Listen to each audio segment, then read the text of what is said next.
Israeli আগ্রাসনে গাজায় বাস্তুচ্যুত ও স্বজনহারাদের একজন মাহমুদ আবু দালফা 2023 সালের ডিসেম্বরে তার বাড়িতে হামলা চালিয়ে সবকিছু তছনছ করে দিয়ে গেছে ইসরায়েলি বাহিনী।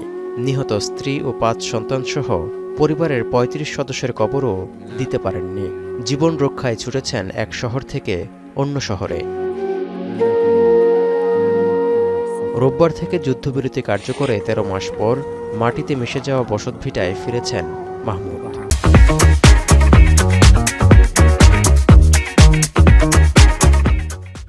ধ্বংসস্তূপের মধ্যে খুঁজছেন স্বজনদের দেহাবশেষ, যা সমাহিত করতে চান কবরে।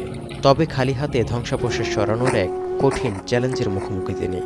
لسه أنا أولادي لحتى الآن تحت الرضم، يعني أنا حاولت إنه أنا أطلعهم وإنه أنا أعمل، وجانب الدفاع المدني حاول، فإنه من صعوبة الدمار।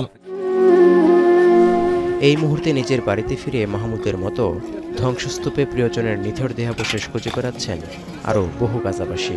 গলিত মরদেহ উদ্ধার তৎপরতায় যোগ দিয়েছেন অনেক স্বেচ্ছাসেবকরাও। এমনকি যেসব আত্মীয় স্বজনের কবর দিয়ে গেছেন সেই কবরের সন্ধানও চালাচ্ছেন অনেকেই।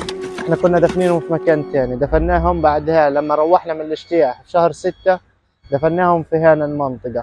اليوم ثاني يوم لوقف اطلاق النار، وانا هي ثاني يوم ببحث وبدور عن قبر ابويا وقبر اخويا وزوجة اخويا ومش ملاقيهم।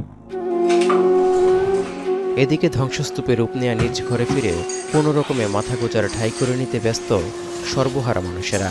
15 মাসের বেশি সময় ইসরায়েলি আগ্রাসনের দুর্বিষহ স্মৃতি বয়ে বেড়ানো এসব বাসিন্দারা আজ বড়ই ক্লান্ত। لو طلع مكان بنخاف. احنا بدناش حرب، تعبنا جد فعليا تعبنا. انت بتسألني رسالة العالم المفروض وقف معنا قبل।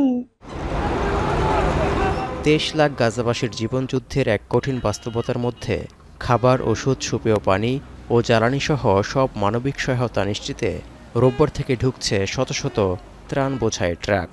যেসব ট্রাক সীমান্ত পাড়ি দিয়ে গাজায় ঢুকতেই হুমড়ি খেয়ে পড়ছেন অসহায় মানুষেরা। তৌহিদুর রহমান, এখন বিশ্ব।